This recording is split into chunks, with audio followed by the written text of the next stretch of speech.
నమస్తే, welcome to Yadav vision. నేను మీ నక్క మహేష్ యాదవ్. ఈరోజు రిజంగ్ల యాత్రలో భాగంగా ఆంధ్రప్రదేశ్లో ఉన్నటువంటి ఇచ్చాపురంలో స్టార్ట్ అయ్యి అదేవిధంగా రాజమండ్రి, విజయవాడ కవర్ చేసుకుంటూ గుంటూరుకి రావడం జరిగింది. ఇక్కడ యాత్రలో భాగంగా మనకు యాదవ్ హై స్కూల్ అదేవిధంగా యాదవ జూనియర్ కాలేజ్ అనేది ఇక్కడ కనిపిస్తుంది. అంటే యాదవ పెద్దలు అప్పట్లో ఈ యొక్క స్కూల్ని, ఈ యొక్క కాలేజ్ని నిర్మించారట. సో ఎప్పుడు నిర్మించారు, సో ఎవరు నిర్మించారు, సో వీళ్ళకు అట్లా ఇన్స్పిరేషన్ ఎట్లా వచ్చింది అనేది మనతో పాటు ఈ స్కూల్ కరెస్పాండెంట్ గారు అంజయ్ గారు ఉన్నారు. సో సార్ గారిని మరిన్ని విషయాలు అడిగి తెలుసుకునే ప్రయత్నం చేద్దాం. సార్ నమస్తే. సార్, ముఖ్యంగా యాదవ్ హై స్కూల్ అదేవిధంగా యాదవ జూనియర్ కాలేజ్, సో అంటే ఎవరు స్టార్ట్ చేశారు సార్? ఇది ఎప్పుడు స్టార్ట్ చేశారు? ఈ శ్రీ బాదినేని సత్యనారాయణ యాదవ్ ఆయన ఆధ్వర్యంలో ఓ 9 మంది కమిటీ మెంబర్స్ కలిసి 1947 జనవరి 27వ తారీఖు నాడు యాదవ ప్రాథమిక పాఠశాల ఎలిమెంటరీ స్కూల్గా స్థాపించారు. ఓకే. దీని మొత్తం 9 మంది ఎవరెవరంటే పేరు కూడా చెప్తాను. పలగాని అప్పయ్య గారు, పలగాని అప్పయ్య గారు, బాదినేని పెదకోటయ్య గారు, బాదినేని రామకోటయ్య గారు, అట్లానే బాదినేని రామయ్య గారు, కొద్దిగొర్ల అప్పారావు గారు, కుర్రా అంకమ్మ గారు, మైలా రామస్వామి గారు, అడవి శ్రీరాములు గారు. ఈ 9 మంది తలా ఎకరం డొనేట్ చేశారు. ఎందుకంటే వాళ్ళ ఉద్దేశం ఏంటంటే మన పాత గుంటూరులో 9 మంది కలిపి 14 ఎకరాలు దానం చేశారు. తర్వాత 1949లో middle school Yadava committee middle స్కూల్గా అప్గ్రేడ్ అంటే 8వ తరగతి వరకు ఇక్కడే ఏర్పాటు చేశారు. ఎందుకు చేశారంటే పాత గుంటూరులో చుట్టుపక్కల కూడా విద్యార్థులు స్కూళ్ళు లేకుండా చాలా ఇబ్బంది పడుతున్నారు. టౌన్లోకి వెళ్ళాలంటే కొంచెం అధికమైన రద్దీగా ఉంటుంది కాబట్టి మన పాత గుంటూరులోనే పెడదామని చెప్పి మంచి తలంపుతోటి ఇక్కడ స్థాపించారు. ఎందుకు వాళ్ళకి విద్య లేకపోయినప్పటికీ చాలా పిల్లలు మన పిల్లలంతా చదువుకుంటారు. వీళ్ళు చదువుకోలేదు సార్? వీళ్ళు పెద్ద వాళ్ళంతా 5 తరగతి అంతకంటే ఎక్కువ చదువుకోలేదు. వాళ్ళు మనం లేదు కాబట్టి మన పిల్లలకన్నా చదువుకుంటుందనే ఉద్దేశంతో, మంచి ఉద్దేశంతో ఈ స్కూల్ పెట్టడం జరిగింది. దాన్ని మళ్ళీ 1961లో అప్గ్రేడ్ చేశారు. అంటే 61లో 9th class, 10th class, SSLC ఇవి పెట్టారు. ఆ పెట్టినప్పుడు అప్పుడు హై స్కూల్ ఏర్పడాలంటే కనీసం మినిమం 5 ఎకరాల స్థలం ఉండాలి. అందువల్ల ఈ 5 ఎకరాల స్థలం కొన్నారు కాబట్టి 5 ఎకరాల స్థలం కొన్నారు కాబట్టి ఇక్కడ అన్ని ఏర్పాటు చేసుకోవడం జరిగింది. మొదట్లో పూరిపాకలతోటి ఎల్ షేప్లో ఈ స్కూల్ కట్టడం జరిగింది. ఓకే. దానికి 1961లో నేను కూడా మొదటి విద్యార్థిని ఈ స్కూల్లో. ఇక్కడే చదువుకున్నారా? చదువుకున్నా. 1961 నుంచి 64 దాకా SSLC. నేను కూడా విద్యార్థినే. మా హెచ్ఎం గారు కూడా ఇక్కడ స్టూడెంటే. ఇక్కడ చదువుకొని ఇక్కడే హెచ్ఎంగా కూడా పనిచేస్తున్నారు. ఓకే. అది మాకు చాలా గర్వకారణం. ఇంకా 1994లో జూనియర్ కాలేజీ కూడా పెట్టారు. ఓకే. అప్పుడు కరస్పాండెంట్ ఉన్న సాధన కోటేశ్వరరావు ఆధ్వర్యంలో దాన్ని జూనియర్ కాలేజీగా ఏర్పడడం జరిగింది. అది కూడా పిల్లలు బాగా వృద్ధి చెందేసి ఇప్పుడు దాదాపు 25 ఏళ్ళు అయింది. బాగానే మంచి స్ట్రెంత్ ఉంది. ఇప్పుడు ప్రస్తుతం అయితే 200 మంది దాకా స్ట్రెంత్ ఉంటుంది. కాబట్టి మన యాదవ పిల్లలు కూడా ఉన్నారు బాగానే. దాంట్లో కూడా అంటే మరీ విపరీతంగా లేరు కానీ ఉంటారు. ఒక 20 మంది, అంతకంటే ఎక్కువ ఉండరు. మన యాదవ హై స్కూల్లో కూడా ఇక్కడ ప్రైవేట్ స్కూల్స్ వచ్చినాయి కాబట్టి కార్పొరేట్ స్కూల్స్ వాటి మీద మోజుతోటి వెళ్ళిపోతున్నారు. ఒకప్పుడు మా స్కూల్ స్ట్రెంత్ 1600 మంది ఉండేవాళ్ళు. ఓకే. అటువంటిది 2000 తర్వాత ఈ కార్పొరేట్ స్కూల్స్ వచ్చినాయి. అందరూ అటు ఆకర్షితులయ్యి మాకు ఇప్పుడు ప్రస్తుతం 450 నుంచి 500 వరకు ప్రస్తుతం ఉన్నాయి. కాబట్టి ఆ కార్పొరేట్ మేము ఎదుర్కొని మేము వాళ్ళతో నిలబడి ఉపాధ్యాయులు మంచి స్ట్రెంత్ చూపిస్తున్నారు. అట్లనే పరిసరాల్లో కూడా బాగానే చేస్తున్నారు. కాబట్టి మా స్కూల్ ఇంకా అభివృద్ధి చెందుతుందని ఆశిస్తున్నాము. ఓకే, అంటే స్కూలు నిర్మాణము అదేవిధంగా కాలేజ్ నిర్మాణం అంటే 1 by 1 డెవలప్ చేసుకుంటూ వచ్చారా సార్? అవును, ఫస్ట్ ఎలిమెంటరీ స్కూల్ అండి, ఓకే, దాని తర్వాత మిడిల్ స్కూల్, దాని తర్వాత హై స్కూల్, దాని తర్వాత కాలేజ్. ఓకే, అది జనరల్గా మనకి ఒక స్కూల్ నడపాలంటే ఇక్కడ గవర్నమెంట్ స్కూలా ఇది ప్రైవేట్, అంటే ప్రైవేట్ టీచర్స్ ఇక్కడ అంటే రిక్రూట్మెంట్ ఉంటుందా, గవర్నమెంటే రిక్రూట్ చేస్తుందా?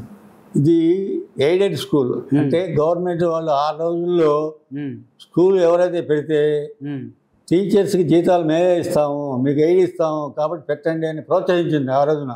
ఓకే, ఇది గవర్నమెంట్ టీచర్ల యొక్క జీతభత్యాలన్నీ కూడా గవర్నమెంటే పే చేస్తుంది. ఓకే, ఇన్ఫ్రాస్ట్రక్చర్ కావాల్సిందని కమిటీ వాళ్ళే భరాయిస్తారు. కాబట్టి మా సొంత డబ్బులతోటి, కమిటీ డబ్బులతోటి ఇది ఏర్పాటు చేసింది. కానీ టీచర్లకి జీతభత్యాలు అన్నీ కూడా గవర్నమెంట్ చేస్తుంది. అంటే కమిటీ ఎట్లా ఏర్పాటు చేస్తారు అంటే ఇన్ని సంవత్సరాలకు అట్లా ఏమన్నా ఉంటుందా? కమిటీ ఏర్పడిన తర్వాత ఎలక్షన్స్ అన్నీ ఉంటాయి కదా, మామూలే కదా. 3 సంవత్సరాలకు ఒకసారి ఎలక్షన్ జరుగుతూ ఉంటాయి, అవి మామూలే, దానికి ఇదేం ఉండదు. ఓకే, అది కమిటీ ఇది registered company, register of companies లాగా సొసైటీ రిజిస్ట్రేషన్ యాక్ట్ ప్రకారంగా జరుగుతూ ఉంటుంది. ఓకే, అంటే 14 ఎకరాలు అక్కడ ఉన్న తర్వాత ఇక్కడ 5 ఎకరాలు, అంటే 5 ఎకరాలు ఇక్కడ ఎట్లా ఉన్నారు సార్? 5 ఎకరాలు ఇక్కడ దొరికింది కాబట్టి, టౌన్లో ఉన్నది కాబట్టి, ఆ 14 ఎకరాలు అక్కడెక్కడో ఉండే దూరంగా అది అమ్మేసి, ఇది ఒక ఇంజనీర్ గారిది, రిటైర్డ్ ఇంజనీర్ గారిది స్థలం కాబట్టి ₹1 1961లో గజం రూపాయి చొప్పున ఈ 5 ఎకరాలు కొనడం జరిగింది. ఓకే, అది మొత్తానికి 5 ఎకరాల్లో ఇప్పుడు కాలేజు అదేవిధంగా స్కూలు అంటే ఇంటర్మీడియట్ వరకు నడుస్తుంది.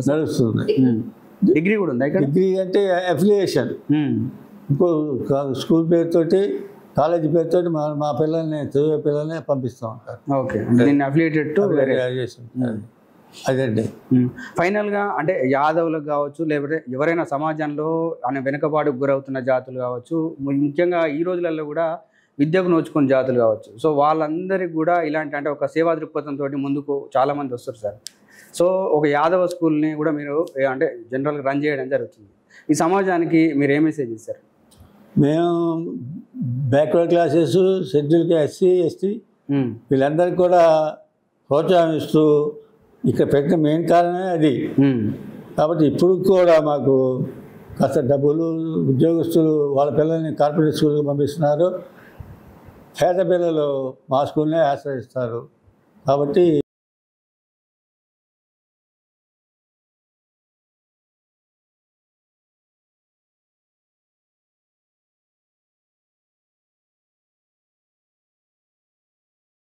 మనతో పాటు Yadav high school head master గారు ఉన్నారు. సో వీళ్ళు అంటే ఎడ్యుకేషన్ లెవెల్స్ పిల్లలకి ఏ విధంగా బోధిస్తున్నారు, అదేవిధంగా వీళ్ళు ఒక స్టాండర్డ్స్ ఎట్లా మెయింటైన్ చేస్తున్నారని మేడంని అడిగి తెలుసుకునే ప్రయత్నం చేద్దాం. మేడం నమస్తే. నమస్తే అండి. సో ముఖ్యంగా అంటే జనరల్గా స్కూల్ అనేసరికి జనరల్గా ఏంటంటే ఈ రోజులలో స్టాండర్డ్స్ అనేది మెయిన్ అయిపోయింది మేడం. కార్పొరేట్ స్కూల్స్ వచ్చేసినాయి, అంటే అంటే గవర్నమెంట్ స్కూల్ కావచ్చు, లేకపోతే ఎయిడెడ్ స్కూల్స్ కావచ్చు, క్వాలిటీ ఎడ్యుకేషన్ ఉండదేమో అని చెప్పేసి చాలామంది భయపడుతున్న పరిస్థితి. కానీ ఇక్కడ చాలామంది విద్యార్థులు కూడా ఇస్తూ ఉన్నారు. సో మీరు ఎలాంటి చర్యలు తీసుకుంటున్నారు? ఒక క్వాలిటీ ఎడ్యుకేషన్ మెయింటైన్ చేయడానికి మీరు తీసుకున్నటువంటి జాగ్రత్తలు ఏంటి? ఇది ఒక అపోహ అండి. గవర్నమెంట్ స్కూల్లో ఎడ్యుకేషన్ సరిగ్గా ఉండదు అనేది ఒక అపోహ. ఇది ఖచ్చితంగా మేము చెప్పగలం. ఇది ప్రభుత్వం గతంలో కంటే కూడా ఇప్పుడు ఇంకా బాగా అన్ని ప్రభుత్వాలు కూడా స్పందించి మరి పిల్లలకి అన్ని ఉచితాలు ఇస్తున్నారు. ముఖ్యంగా ఈ ఎస్సీ ఎస్టీ కానీ బీసీ స్టూడెంట్స్ ఆ రోజున యూనిఫామ్ కొనుక్కోలేని రోజున ఇవాళ ప్రభుత్వాలు ఇస్తారన్నమాట. వాస్తవేనండి, యూనిఫామ్ కానీ బుక్స్ కానీ. కానీ ఇవన్నీ రోజున కూడా మేము మా స్కూల్లో మా స్టాఫ్, నేను ఇక్కడ 30 years నుంచి వర్క్ చేస్తున్నానండి. ముందు నా అపాయింట్మెంట్ సెకండరీ గ్రేడ్, తర్వాత స్కూల్ అసిస్టెంట్, తర్వాత గత 5 years నుంచి నాకు ప్రమోషన్ ఇచ్చారు కమిటీ వారు. మరి ఇప్పటి వరకు చేస్తున్నప్పుడు దీంట్లో నేను చేరినప్పటి నుంచి కూడా ప్రభుత్వం ఇవ్వనప్పుడు కూడా సహాయాలు మేము పేరెంట్స్ దగ్గరికి, దాతల దగ్గరికి వెళ్ళి స్వచ్ఛందంగా విరాళాలు సేకరించి మా దగ్గర నుంచి మేము యూనిఫామ్స్ కుట్టించి పిల్లలకి మేము బుక్స్ ఇచ్చి వీళ్ళని ప్రోత్సహించాలి. ఎందుకంటే మా పిల్లల పేరెంట్స్ చాలా రోజువారీ డైలీ వేజెస్కి వెళ్తే కనుక రోజు పనిచేస్తే కనుక మరి వాళ్ళకి కుటుంబం జీవనోపాధి సాగదు. అలాంటి పరిస్థితుల్లో వాళ్ళని ప్రోత్సహించడం కోసం మా వంతు ప్రయత్నంగా మేము వాళ్ళకి ఆర్థికంగా కూడా సపోర్ట్ చేసుకుంటూ విద్యా వ్యవస్థలో కూడా వాళ్ళని మంచి నైపుణ్యాలతో తీర్చిదిద్దడానికి ఎప్పుడూ కృషి చేస్తున్నాం. రిజల్ట్స్ కూడా మొదటి నుంచి మా స్కూల్లో చాలా బాగా ఉన్నమాట వాస్తవం అండి. ఈ ఆఫ్టర్ కరోనా తర్వాత కొంచెం పిల్లల్లో మందకొడితనం వల్ల కానివ్వండి, ఇంకా ఇత్యాది కారణాలను ఇది అంతటా ఉన్నాయి. ఇది ఇక్కడ కాదు, పాతగుంటూరు కాదు, అన్ని స్కూల్లో ఉన్నాయి. కాకపోతే పేరెంట్స్ దీన్ని సరిగ్గా ఉపయోగించుకోవట్లేదండి. చదువుకున్న పేరెంట్స్ ఇప్పుడు ఏంటంటే ఉచిత వస్తువుకు విలువ లేదు అన్న ఇదితో ఇప్పుడు మనకి ఉచితాలకి అన్ని ఉచితంగా ఇస్తున్నారు కాబట్టి దాన్ని సరిగ్గా అందరూ రిసీవ్ చేసుకోవట్లేదండి. తల్లికి వందనం తీసుకున్నంత యాక్టివ్గా పిల్లల్ని కూడా అందరూ కనుక చదువుకున్న విద్యావంతులైన పేరెంట్స్ కూడా మా దగ్గర చేర్పించినట్లయితే ఖచ్చితంగా మంచి రిజల్ట్స్ మేము మంచి మెరిట్తో మా పిల్లల్ని పంపించగలుగుతాం. మా దగ్గర ఉన్న స్టూడెంట్స్ కూడా చాలా మెరిటోరియస్ స్టూడెంట్స్ ఉన్నారు. అయితే వచ్చిన ఇదేంటంటే ఏదైనా ఒక దానికి సక్సెస్ రావాలంటే రెండు వైపుల నుంచి కూడా స్పందన ఉండాలి. ఇది పేరెంట్స్ నుంచి ఇక్కడ ఎక్కువ స్పందన లేకపోవడం వల్లే మేము చేసినంత కృషికి సరైన ఫలితం మేము ఇప్పుడు అందుకోలేకపోతున్నాం. మొదటి నుంచి కూడా మాకు 95-98% మా పిల్లలు పాస్ అయినంటే ఇది ఉందండి. ఈ మధ్యకాలంలోనే కరోనా తర్వాత కొన్ని కారణాల వల్ల మరి ఇది తగ్గుతూ వచ్చింది. ఇప్పుడు కూడా చాలామంది పిల్లలకు పేరెంట్స్కి చదువు రాకపోవడం వల్ల వాళ్ళు సరైనటువంటిది ఇంట్లో లేకపోవడం వల్ల సౌకర్యాలు ఇది ఇలా జరుగుతూ వచ్చింది. కానీ మా స్టాఫ్ వైపు నుంచి కానీ మా మేనేజ్మెంట్ నుంచి కానీ ఎప్పుడు మేము చాలా స్ట్రిక్ట్గానే ఇది చేస్తామండి. విద్యావస్థలో అందరూ ట్రైన్డ్ టీచర్స్ మా దగ్గర వర్క్ చేసేవాళ్ళు. ప్రైవేట్ స్కూల్స్లో లాగా కానీ ఇంకొక చోటలాగా కానీ మీరు గమనించవచ్చు.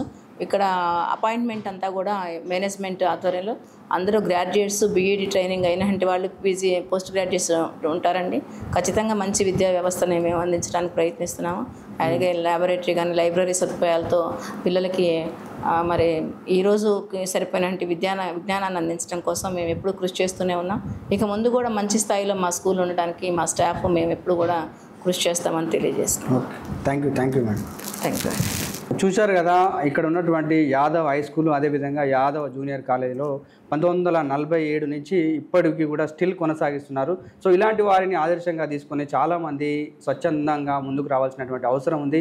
ముఖ్యంగా ఇక్కడ ఉన్నటువంటి యాదవులు కూడా దీన్ని యూజ్ చేసుకొని ఖచ్చితంగా అందరూ విద్యని పెంపొందించుకోవాలని యాదవ్ విజన్ ఛానల్ ద్వారా కోరుకుంటున్నాం. కాబట్టి చూస్తూనే ఉండండి యాదవ్ విజన్ ఛానల్. ఇలాంటి మరిన్ని విషయాలను మేము ముందుకు తీసుకొచ్చే ప్రయత్నం చేస్తాం. కాబట్టి మా యొక్క ఛానల్ని లైక్ చేయండి, షేర్ చేయండి, సబ్స్క్రైబ్ చేయండి. Thank you.